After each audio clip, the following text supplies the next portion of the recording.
Hi folks, welcome again to another episode of My Life with Robert Burns. Jim Thompson and Douglas Mackenzie here again to talk to one of our cronies from around the Burns world. Hi Jim. Hi Douglas, hi everybody. How you doing? Hi, superb for a Greek Tuesday in January. Very good. Well folks, our guest tonight is a celebrated piper and the host of the Piper's Persuasion, which is a website that does for pipers very similar to what we're trying to do with My Life with Robert Burns. Cronies everywhere, please welcome Allan Hamilton. Well, pleased to meet you folks, and thanks very much for having me on here. Very much at the other end of the camera, and I look forward to the conversation. Very good. Allan, we always start with the same question. Can you tell us a little bit about yourself, please? Well, I was born in Glasgow, Great Western Road somewhere, 1st of February 1943. And my parents were both from Clydebank. My father was an engineer with singers at that, and then they moved to Rolls-Royce, where he was working during the war, 12 hours a day, sort of thing, no days off, same as everybody else.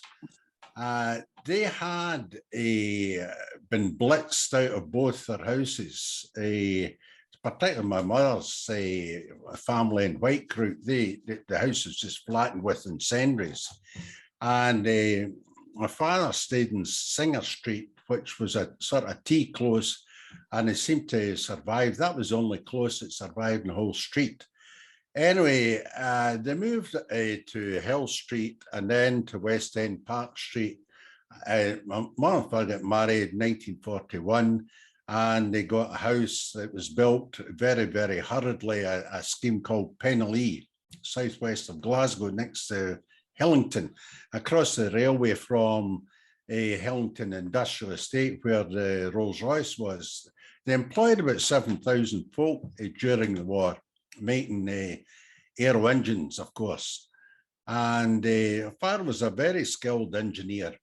And I went on when I left school and served an apprenticeship in the Rolls-Royce, and I finished up in tool room grinding.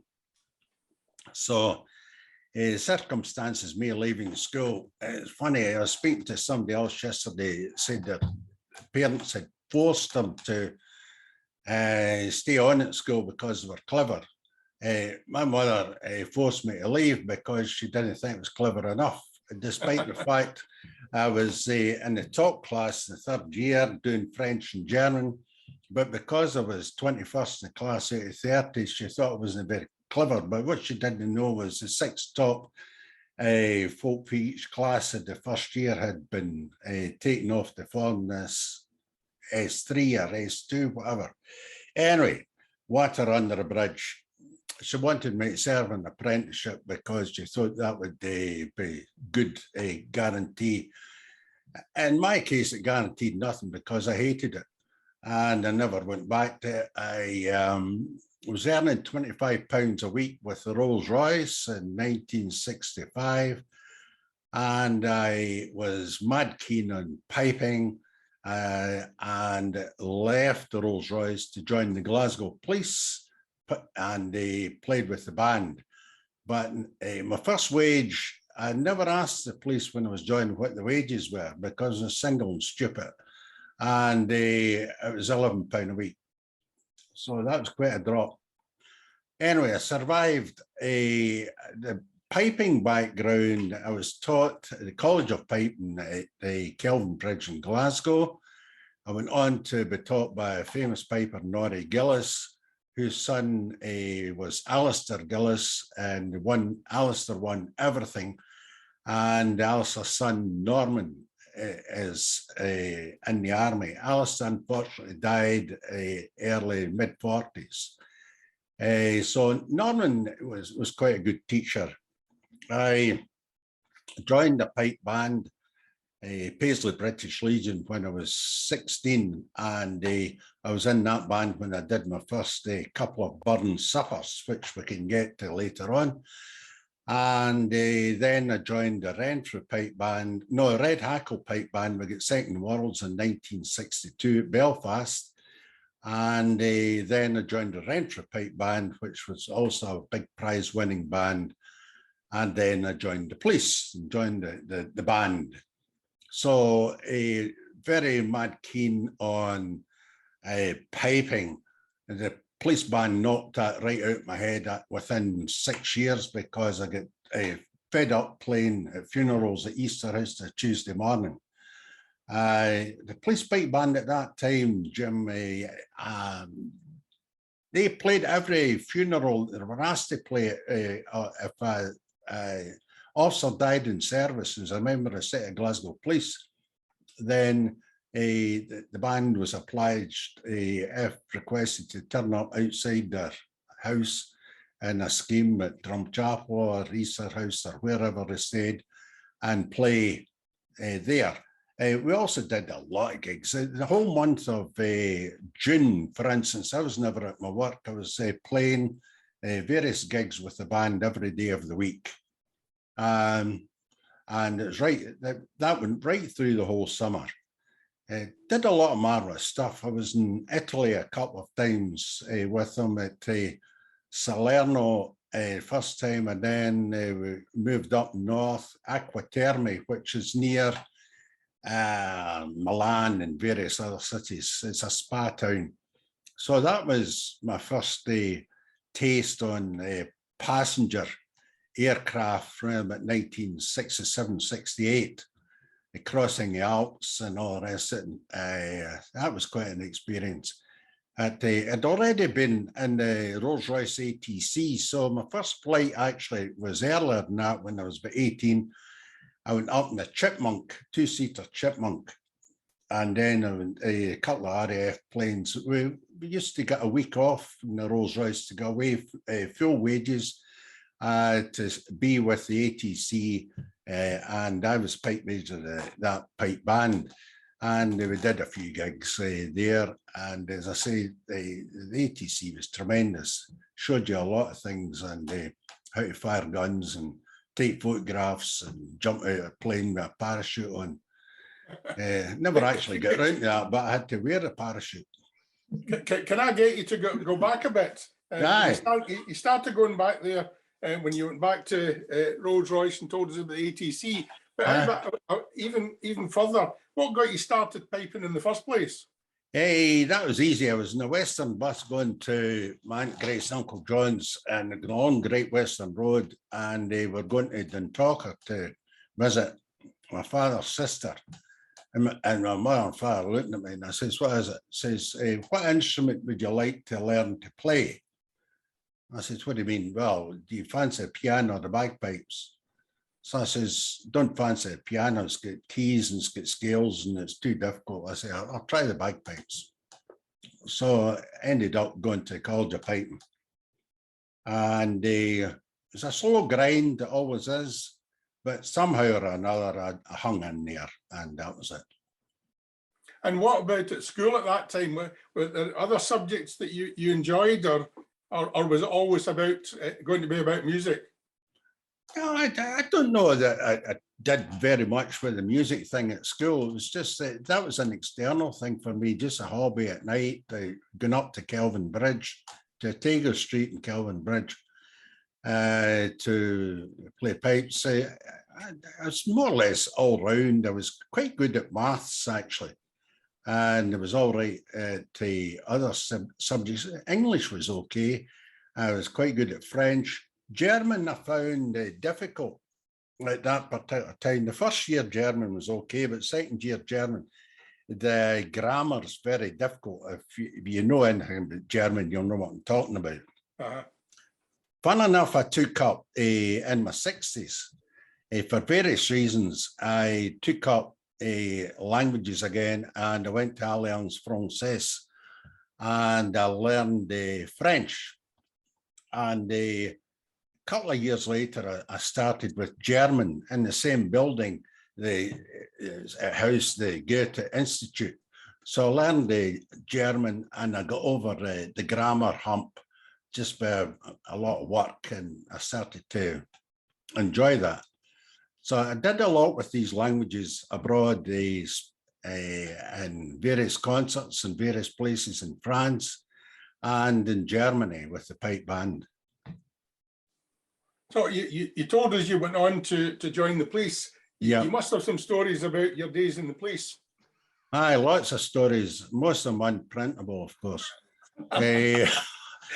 But Well, we can maybe start off with the first one. When you were talking about your mother not thinking you were very clever, it reminded me of Jim Thompson, the story he tells about passing the police recruitment office and getting in and saying, now, I've got half a mind to join the police, and getting told that's all you need. He used to tell that joke about me every time he stood he sat at the table and he saw me. I was organising a burnt suppers and he was looking for a fall guy, and that was me.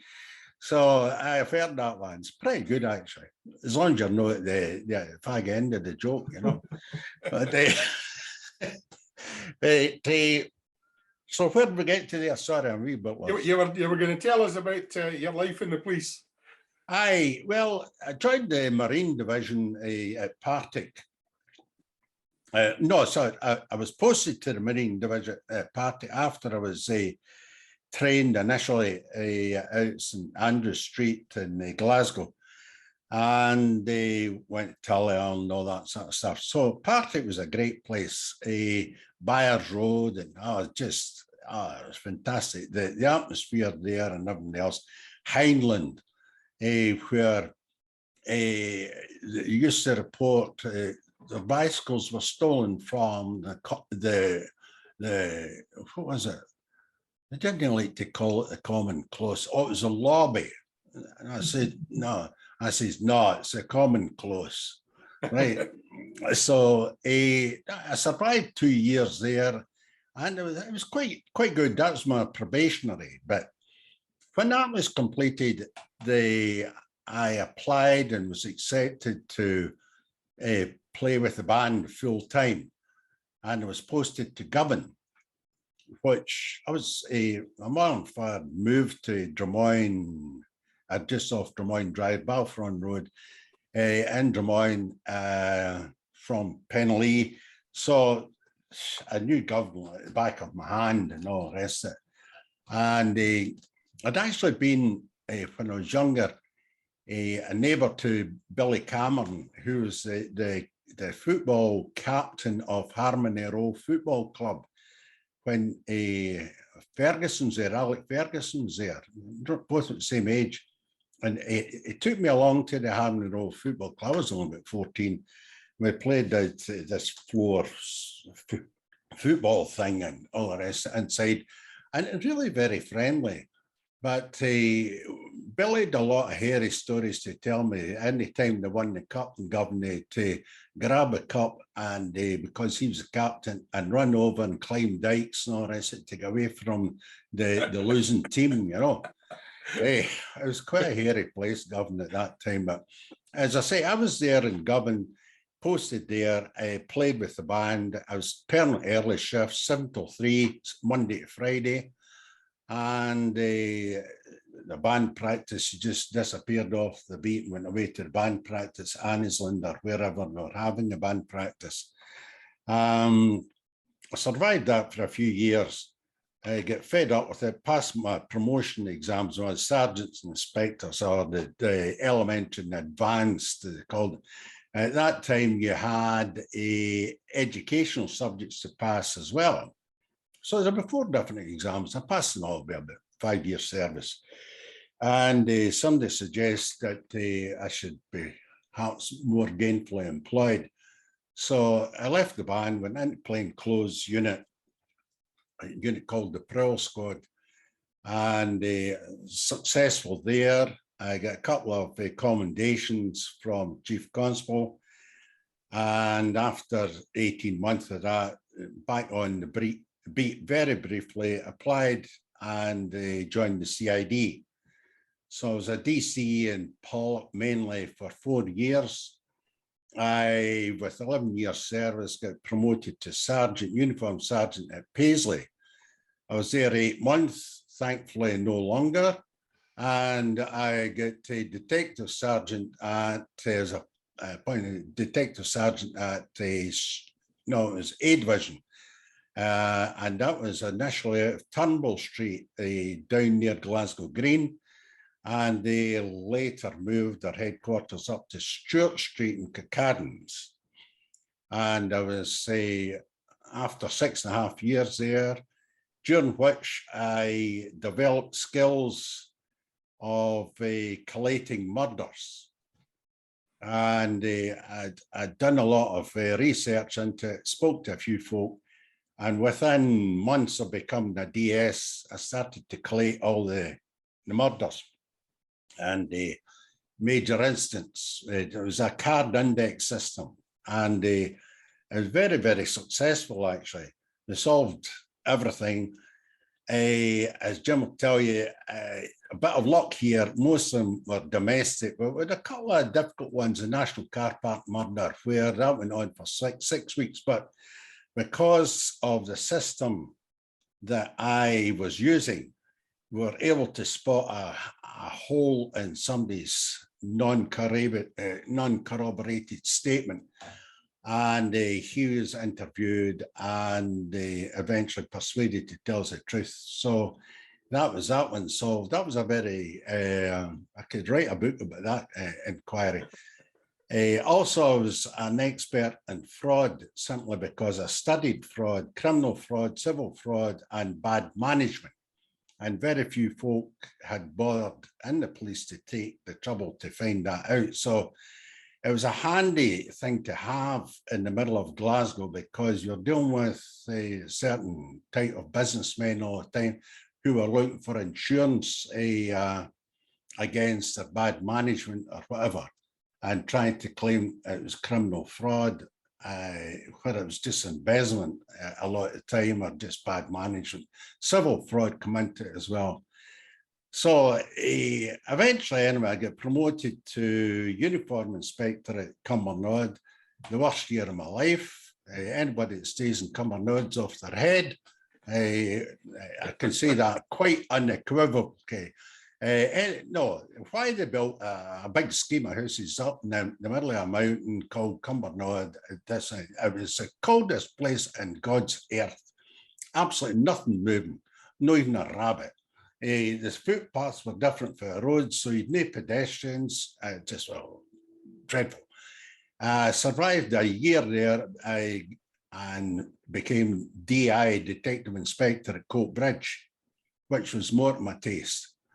There's a lot doing in Coatbridge, always is. Did you ever come across Jim Thompson in your career? I did, I'm coming to that. So I'm trying to go fast here. So anyway, after a year at DI, some nitwit, I thought they'd promote me to DCI and fired me down to what was U Division at that time, Kilmarnock. I couldn't stand the cultural change for Coatbridge. It was just too much. There's a lot of hankies up sleeves and stuff like that. And I'm not a politician, as you'll maybe gather in the course of this conversation. And I had the wrong approach and mingled with a wee bit self-arrogance, no doubt.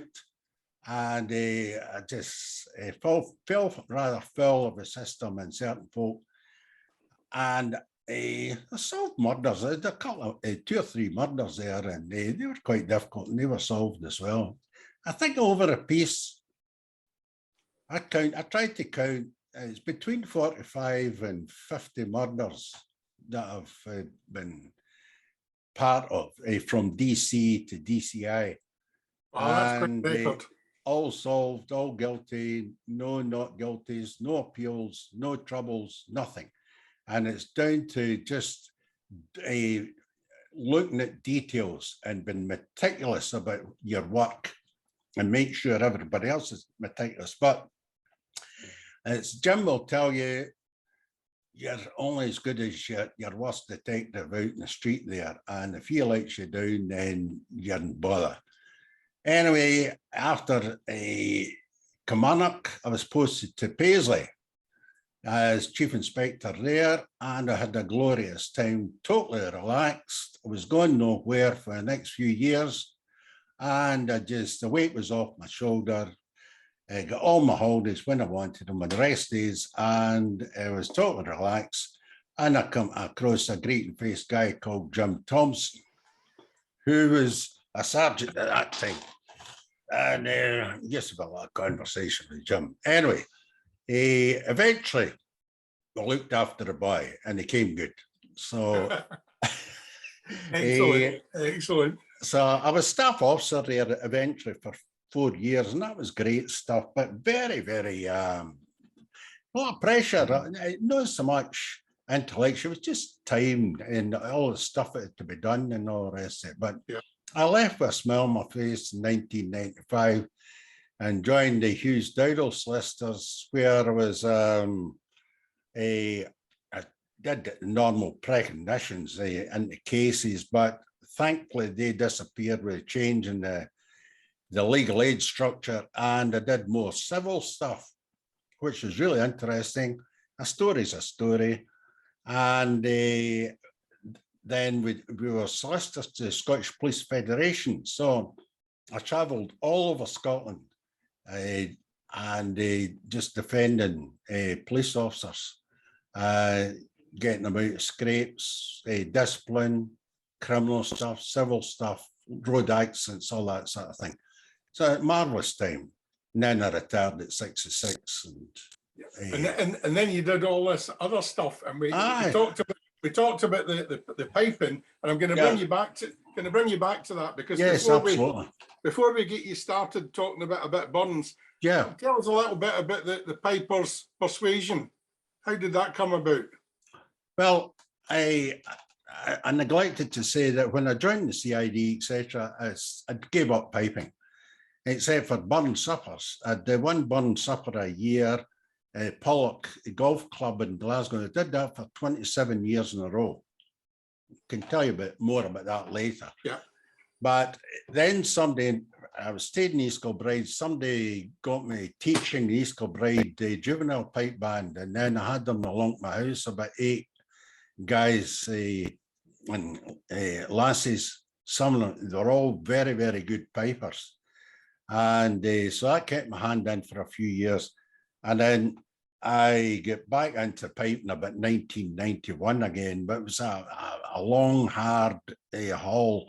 And I'm still doing it just now. I'm blowing the pipes this afternoon for half an hour, and they're going very well. And I learned to play small pipes as well, but so that got me started in the burn suppers again, you know.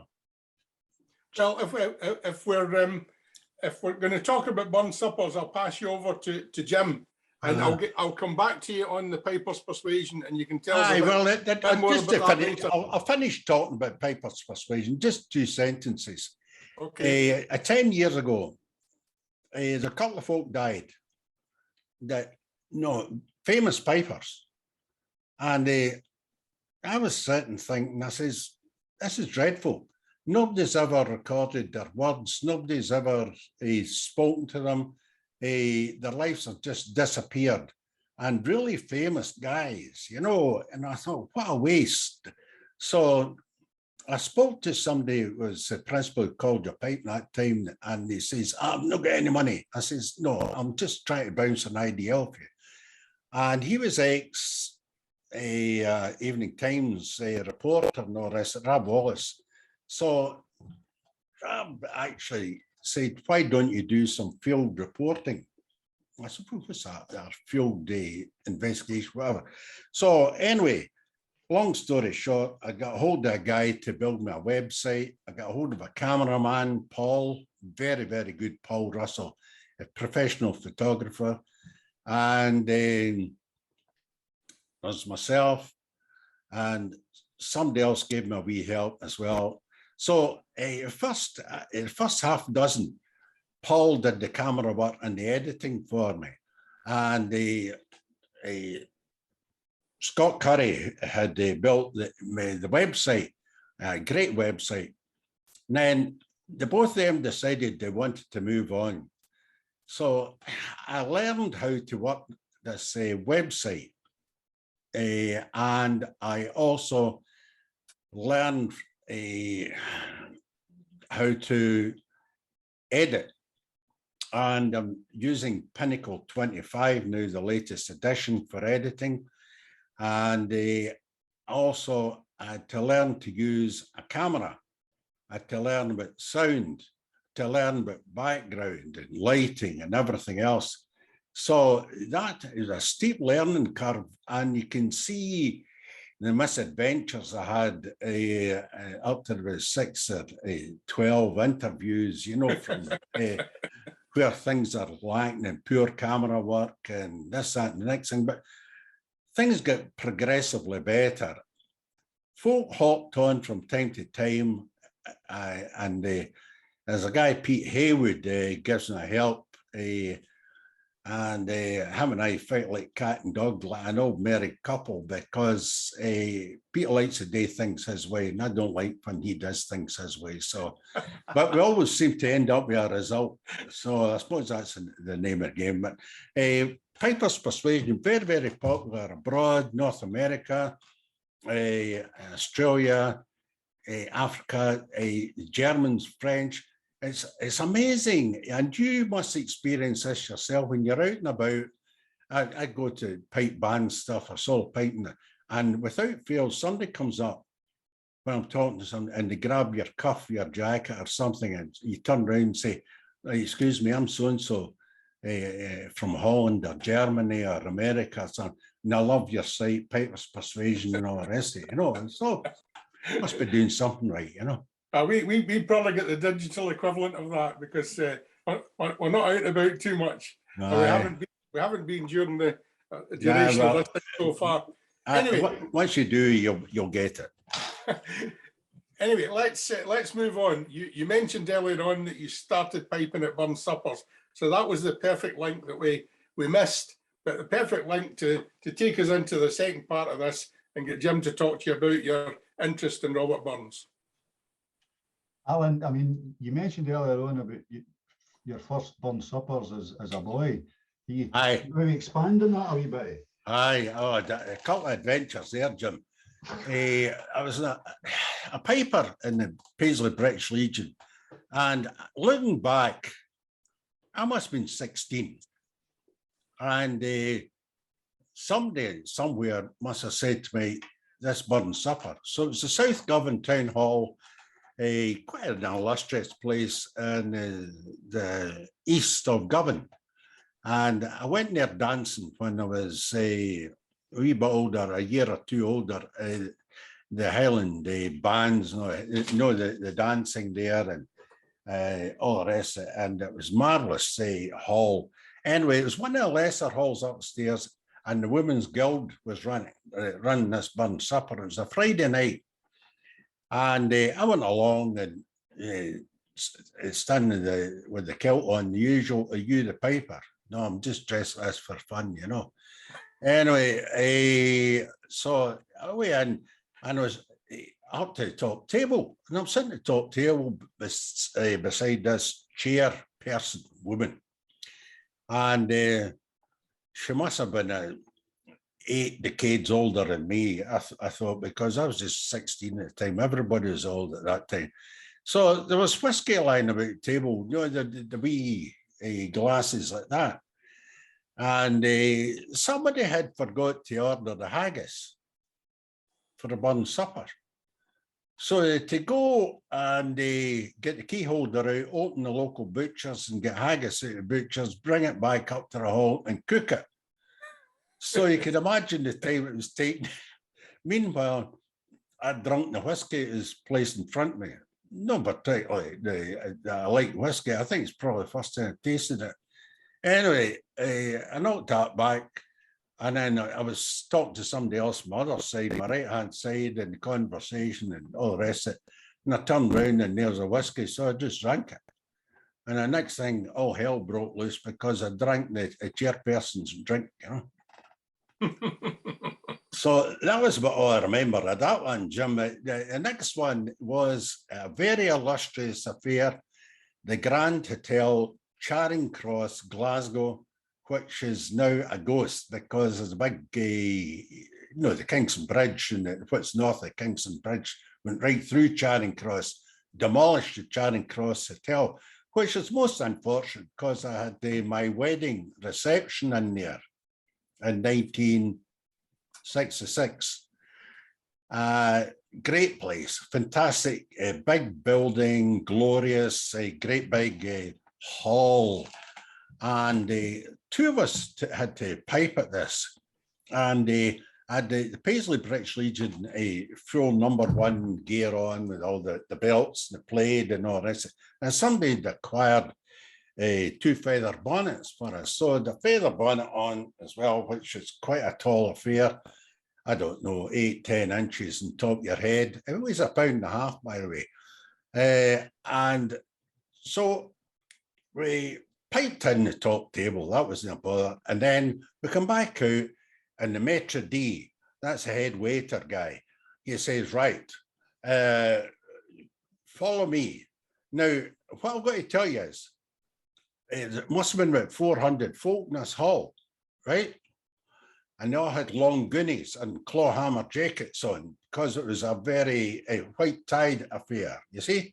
I don't know who was running it, but it was very, very posh affair, and they were obviously paying a couple of bob to be there. So a big, wide place that we had to wander up there. So the maitre d' goes in. Have you ever seen this? 5 full bottles of, 2 full bottles of whiskey, and he's going like that and he's juggling this and he's marching right up towards the table, which is about 200 yards away because of the end of this hall somewhere. And we did a left turn and we eventually arrived. And the chef was supposed to be behind us with the high hat and the haggis and all that sort of stuff. Halfway up, the place is in an uproar and everybody's roaring and laughing and we're playing man to man and all that. And I'm looking at him, he's looking at me. So we arrived at the top table and the maitre d', he stopped doing this, he's standing there, pipers have stopped, turned round, no chef, no haggis. So we're looking about, see what the hell's going on. And apparently, when he comes through the lintel of the door, we had ducked with our feather bonnets, you see, to get through. He ducked with his high hat, and the roly-poly haggis, like a rugby ball, had come right off a plate and splatted on the floor. It didn't bounce, it just went splat. So the next thing, this guy's running in, the haggis, the rugby ball, right up the top table. And he was sacked on the spot by the maitre d'. That was a fire. But the only other interesting thing I would tell you about that one, Jim, after the dinner, we did something. I don't think I've done it since. We had to play for 8 some reels, but the Grand March, you heard of the Grand March? Yes, I do every year at the Federation Conference. Well, play right up there and 2s, and then it became 4s, and then it became 8s, and that formed your 8 some reels. And we had to play continuously. No, to get them on to formation, and then through about quarter an hour this 8 some reel. We're on our hands and knees by the time we're finished, can I tell you, you know? But that's, I don't think I've ever done that since. Anyway, that was my early you weren't in your hands and knees picking up the haggis? No. Well, I've never come across anything like that in my life. So I've got money, a disaster haggis story I've got to say. But however, I mean, is there anything printable that you can tell us about your time in the Polish pipe band at Burn Suppers? Aye, I had about 3 years service, and the guy in charge of the band, the ranking officer, I was a Sergeant McLean, Willie McLean. He said, I've got a good gig for you. I says, what's that? He says, Pollock Burn Supper. He said, just report there, full uniform, says, and such a chief inspector in the south has requested a piper from the band. So I said, okay. So Julie, I don't know how I got there. I didn't drive, but somehow somebody must have picked me up. Anyway, I was taken in the back door, so the crowd wouldn't see the piper and all that. So I was secreted in the kitchen, and the chap was an Aberdeenshire chap who was in charge, the club master. So he liberally fed me with some whiskey while we're waiting at the off. And I could hold it at that time. So it was a big problem, you know. And I piped in the top table, piped in the haggis. And then later on, to play at the end of the Mortal Memory, I don't know if you've ever heard or seen this, to play Element Flowers of the Forest immediately at the conclusion of the principal speaker, the Mortal Memory. And nobody sat down, and remained standing, and they flung open the doors and had to play in from a few yards away, right? And lights turned down, very atmospheric. And this was in the Mortal Memory of the Bard, and the Flowers of the Forest, played back out again, thunderous applause and all that sort of stuff. So that went very well, and they ended up in somebody's house in Crossmaloof much later on. And says, gives a tune piper. So I'd had a few by this time. So I got the pipes out and I started playing some tune and marching up and down as one does. But I'm looking at this room and I'm saying, this is trapezoidal. I knew my geography, you know. So the walls seem to be coming in like that ahead of me, you know, and it's an unusual shape. But nobody pointed out to me as a step and the floor. So I tripped over a step and I went, I saw tilt the whole lot just down, crack. Broke the blow stick, the plastic bit in the blow stick, staved my thumb and all the rest of it. So I was packed off. Somebody put me away in a car, took me home. I was staying in Stamperland at that time. And my wife says, I say, oh, my thumbs. And so she put some evergreen or something, and now we've got us. And some, you know, your head and hands, and some of this went off my thumb into my eye. So I was in some state. Just a point of information for the folk watching. When a piper says he's had a few, he's not talking about halves, he's talking about bottles. I wouldn't disagree on that particular night, but I must have done something right, because they invited me back another 26 years after that. Well, I've heard you piping, that's why they invite you back. However, when you're organising burn suppers, and I know that you know, through personal consequence. I started that Jim, when I was chief inspector in the police, I organised the Paisley burn suppers, and I don't think I'd done it. Oh, here, I must tell you, this is a cracking story. Before I get to Paisley, I wasn't a guest. I was only a guest at this thing. Stewart Street burn supper, annual burn supper, A division, right?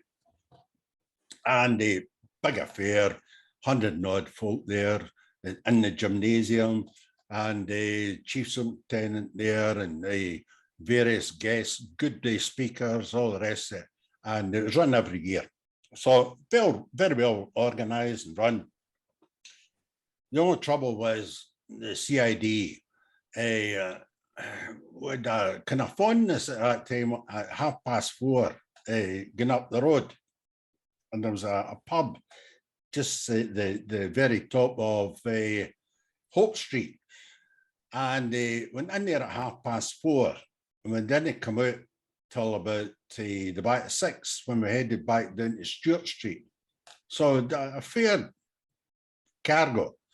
And we sat away the corner, the top end, away out the road of the gym. And there was 21 of us at a table, including 3 publicans. You always had to drag publicans in with you if you CID, because there was about 18 bottles of whiskey on the table. Right? So things are going very, very well. Great night. Food was nice and all the rest of it. And the principal speaker got up on his feet for a mortal memory. Sheriff Irvin Smith. I don't know if you ever heard of Sheriff Irvin Smith. Yep. Right guy, great speaker, great on the bench, a performer, worthy of Glasgow.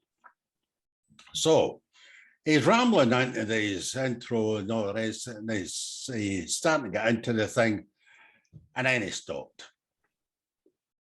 Says, I must tell you, says, as sheriff on the bench at Glasgow, he says, I presided in trials over many a breach of peace. He says, as a citizen of Glasgow, going about the streets, I've actually witnessed breaches of the peace. Says, but I must say, tonight is a first one for me. It's the first time I've ever taken part in a breach of peace. And he's looking over at CID table. The CID were banned from the A Division Burns supper in the following year. The divisional commander, they're not getting in, don't sell tickets. So where did I get to? Oh, I organising burn suppers. Anyway, we got into that, and I thought we did quite well. We had I had told Johnson that the food was excellent. We had good speakers. I used to organise the speakers, and some very, very good ones. Folk would tell me, get him. There was a guy, a maths teacher in Pollock, I forget his name, but he did the whole thing in riddles. The mortal memory, and it's absolutely tremendous, you know. So various characters come along, and when I get lots of police officers, especially doing the vote of thanks, I would tell them specifically, no swearing. What do you mean no swearing? I say, you can. I says, I can swear as good as anybody, and I says, but no swearing at this burn supper. If you can't tell a joke without swearing, I says, then you're not very good. I says, and I don't want you. I says, your job is to do a vote of thanks is just to merely stand up, no grandstanding, just thank everybody, all the speakers, as eloquent as you can, as briefly as you can. Thank the kitchen staff and thank everybody else that you can thank, including the hotel, and then sit down. Well, the cult of misadventures with that, folk no listening. And one guy, he started on about somebody's wife had dementia. This is one of the speakers. The reader, actually, the guy that did the Tam O'Shanter, and his wife had been put into a home that particular day suffering from dementia. So that went down like a lead balloon, and I had to apologise profusely. And I had the inspector on the carpet the next morning, and they got the heavy end of my tongue. So to watch all the time for thing. Another thing about Polish burn suppers, and Jim will tell you, they spend half their time slagging their fellow officers. So I've been to a few. Aye. So as one, I think it was first year's staff officer, I says, I'm getting it here. I know I'm definitely getting it. So I went along with a plastic bag, and I was sitting at the top table.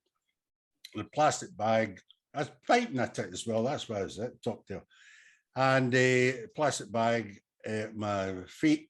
So the first one that started in Hamilton, this, that, next thing, and all the heavy jokes and the places, they loved it.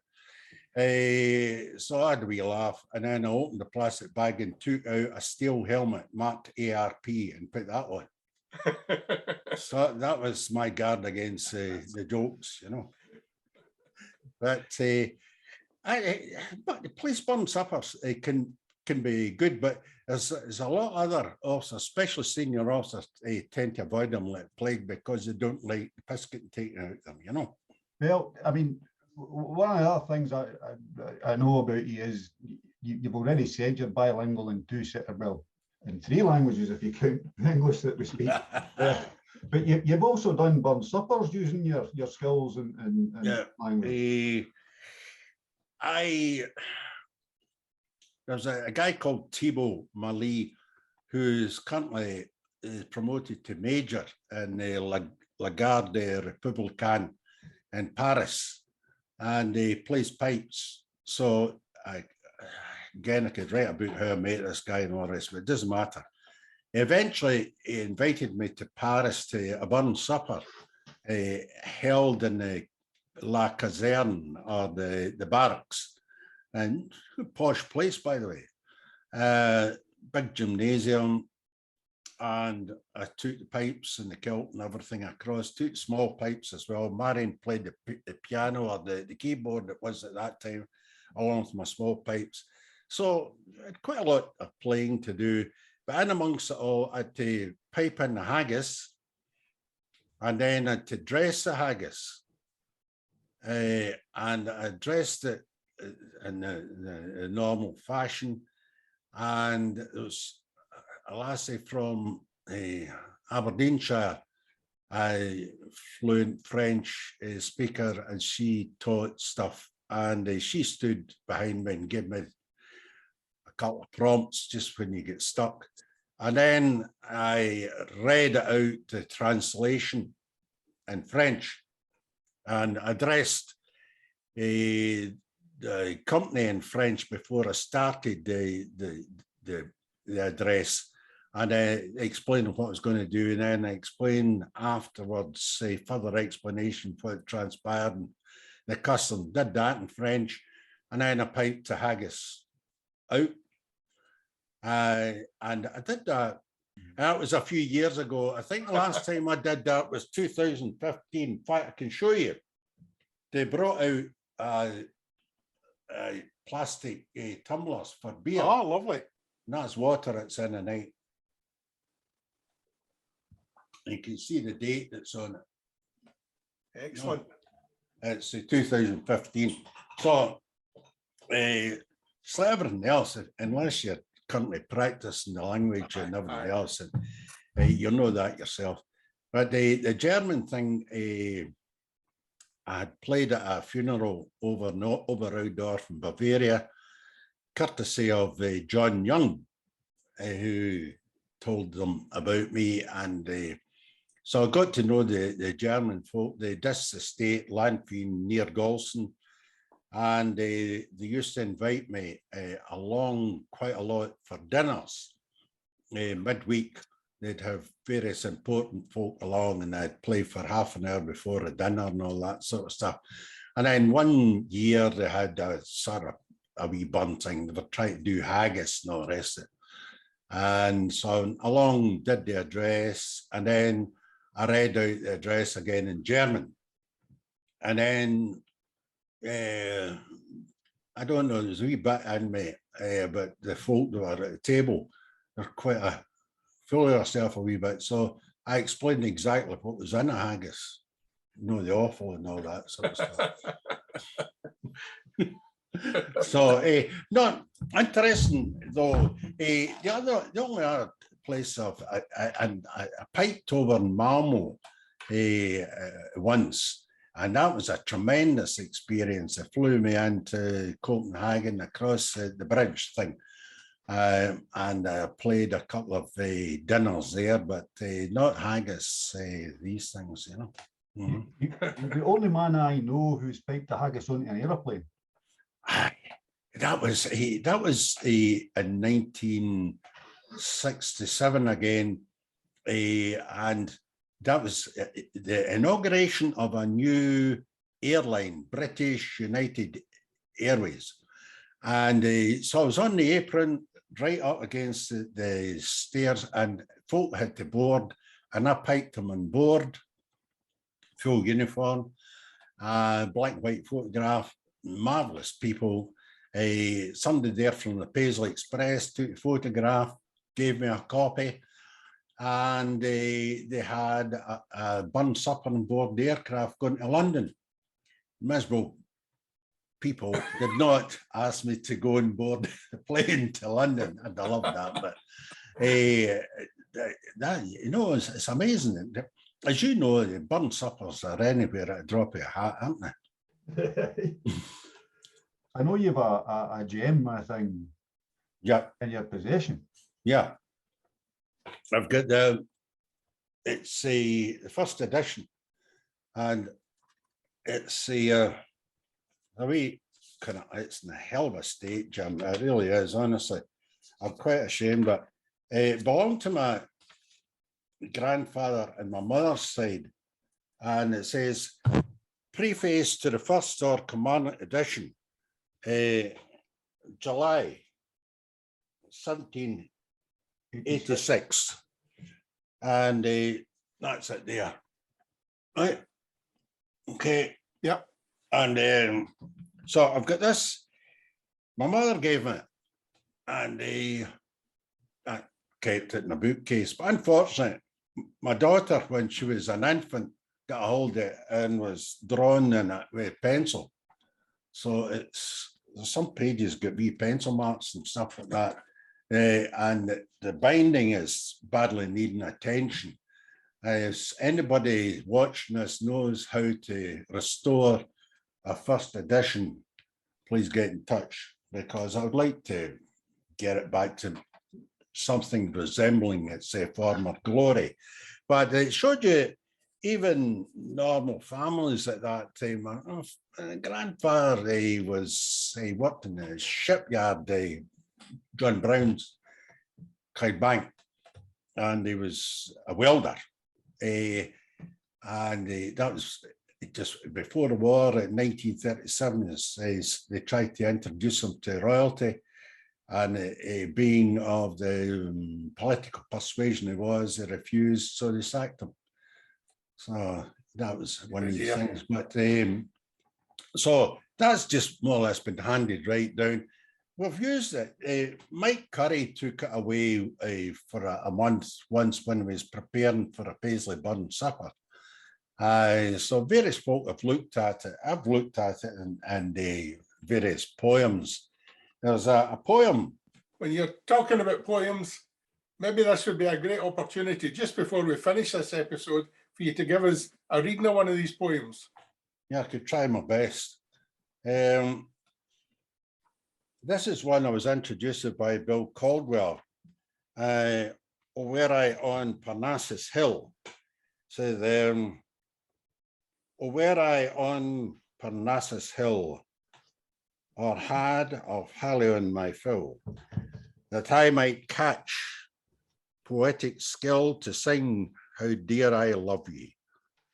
But nith mon my muses well, my muse mon be thy bonny cell. Oh, Corazon, I'll glower and spell and write how dear I love thee. Then, my sweet muse, inspired my lay, for all the lee lang summer's day, I couldna sing, I couldna say how much, how dear I love thee.